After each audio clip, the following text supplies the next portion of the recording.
Ce qui est de surprenant, c'est que dès le milieu des années 70, les premiers bateaux qui étaient entièrement dédiés au transport des légumes ont été sollicités par des touristes britanniques qui ont dit mais attendez, il y a un bateau, il y a une ligne et on va venir passer nos vacances en Bretagne et dans le grand sud-ouest de la France.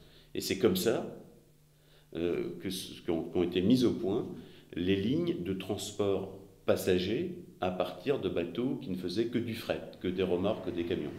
Et le tourisme anglais vers la France est venu en grande partie des bateaux de Brittany Ferry qui ont été transformés, réaménagés.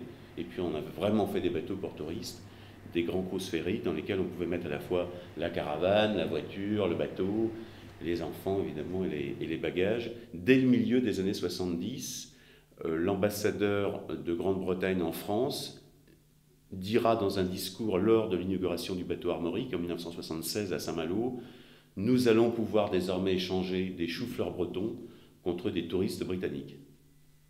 Il a fallu non seulement aménager des ports, mais aussi acheter des bateaux, et des bateaux de plus en plus grands. Et ça a été donc au milieu des années 80 et fin des années 80, plus particulièrement, l'arrivée des premiers jumbo ferry. Aujourd'hui, il y a 9 navires dans la compagnie, navires de grande capacité, ce qu'on appelle des cruise ferry, des bateaux mixtes qui peuvent à la fois transporter des voitures et des camions. Brittany Ferry transporte chaque année un peu plus de 2 500 000 passagers, 2 500 000 passagers et plus de 230 000 camions à partir de ces ports de France, d'Angleterre, d'Espagne et d'Irlande.